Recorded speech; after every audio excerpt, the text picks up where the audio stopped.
Admonitions, epilepsy, warning, flashing lights, clustered, dissonant, and atmospheric sounds, harsh dispositions, and potentially harmful thinking ahead. I do not claim to be healthy. I can be incidentally unhealthy, but I remain honest about it. Again, viewer awareness is advised.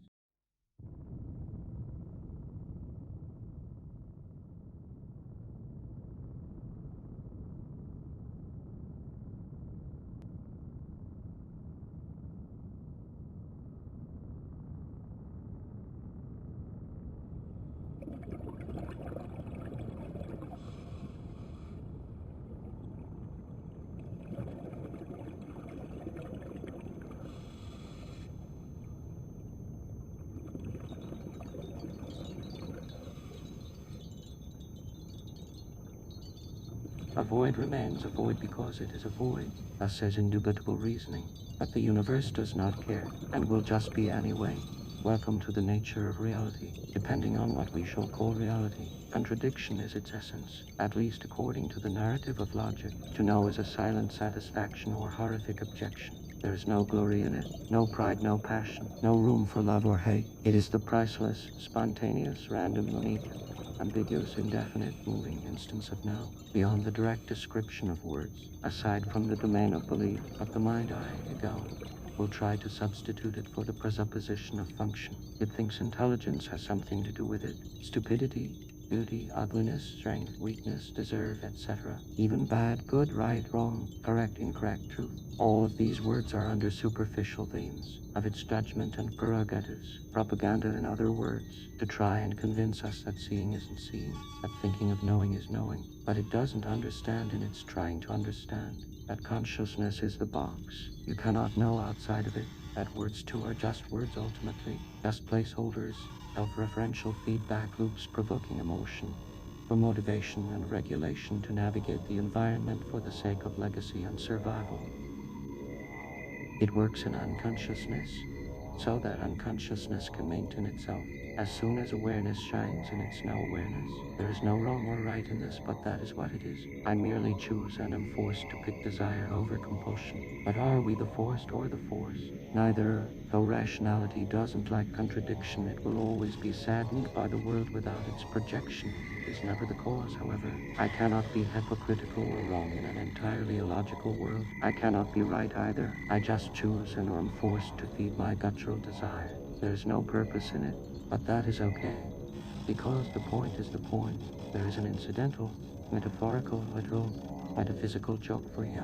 The point cannot be described other than through itself. Thus consciousness is the same. Do you understand now? Or are you still clinging to the thoughts, as if something they were saying was important? Even this I do not claim to be important. I will let go of everything I have said, because I do not believe the words are more than just the words. Ultimately, they indeed, like consciousness, are a world of their own, neither directly describable by any one moment of consciousness, and you can live in that world. I will not stop you even if I could, because I want you to come to this world on your own. Now, aside from this, I will clarify that function is an assertion. Consciousness on its own is not a function, but the mind doesn't understand seeing for seeing and tries to say what seeing is without actually just seeing. Optimism and pessimism are both sides of the same coin of judgment. When we let go, we can see is neither light or dark. It just is the ambiguous, indefinite, spontaneous, random, unique, timeless space of now. It is neither finite or infinite, but indefinite.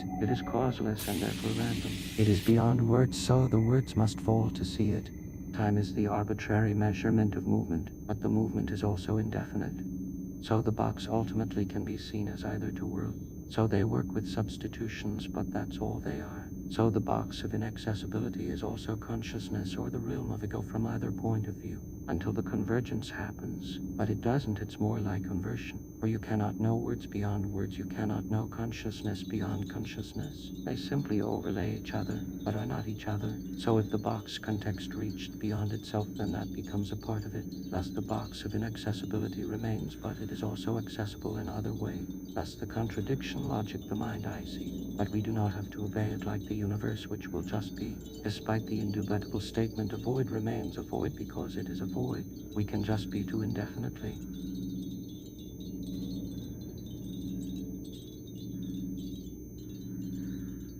I do not claim to be thought-free or have no attachments. This channel expresses plenty of my pessimistic bias against life and the human race. I will express that every now and then, but I will see it as such. I am on varying levels of consciousness and mind-eye. I do not think life is mostly pain or pleasure. I do think that pain is prioritized and being avoided more so than pleasure is sought out. Ultimately, the act of procreation is aggressive as is taking a life. So I do not believe you can do either without some ego, unless it's just incidental. But it's hard to say it is, when we know the consequences of sex unlike the other animals. And you can feel incidentally sad or happy, but to go after either one requires deliberation. So don't suppress the thoughts and emotions. Ride them out and move on, for you cannot lose in a game you choose not to play. Even though some players will try and convince you of that, they are the shadow boxer's straw manner, claiming victory over someone who doesn't attempt to play. Not that I never do or that you can't or that it's right or wrong. Some people are that narrow-minded, though it's all they care about inventing their win scenario because it depends on the game you're playing, which is inherently arbitrary. So don't try to cling to thoughts or defend your honor. All of that will just push you further into unconsciousness cognitive feedback loops. Peace. Don't try to remember, let go, and forget fears of the unknown, the what if that keeps it all running.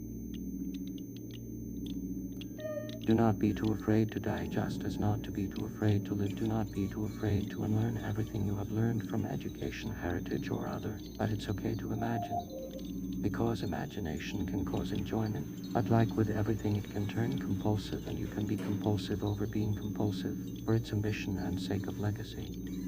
Imagining letting go can lead to relief, which can then lead to understanding. You need direct action of it, thus is the how of my words to assist in that, as placeholders for your imagination, to precipitate the cascade unfolding unto understanding incarnate.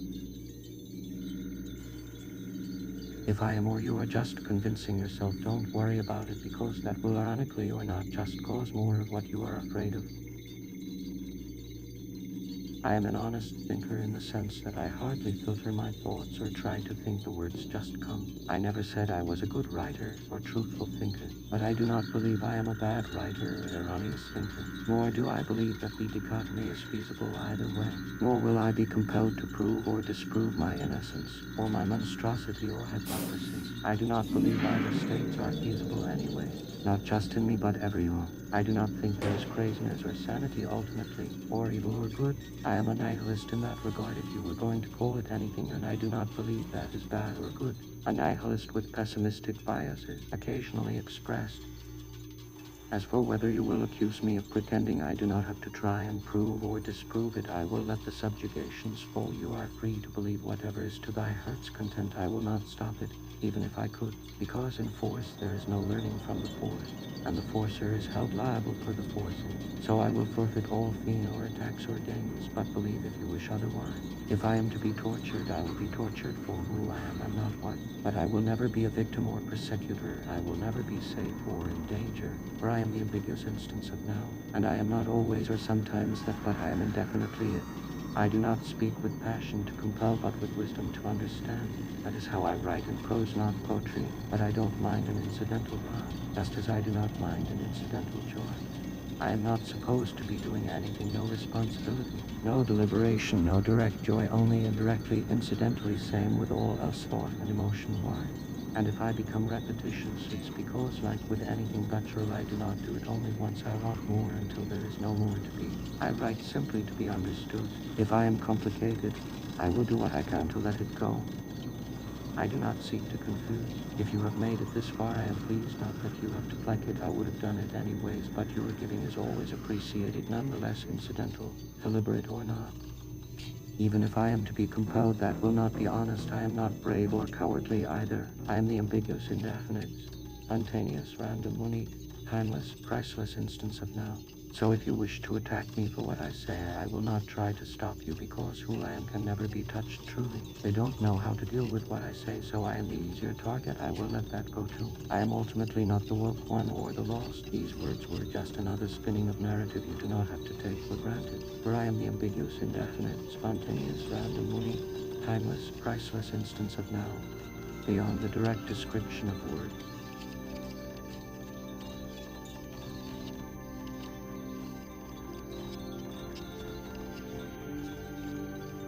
We ultimately do not have to agree, because to do so, to make that an imperative, would be to say these things are important and I will not, because I do not believe it. So to have is not the same as trying to prove I can have a feeling and not act on it. I do not have to prove it to you, nor will I claim to have no feelings, despite how you may assume. You do not have to like me, and if you do, I do not mind it and appreciate it, but will let it all go.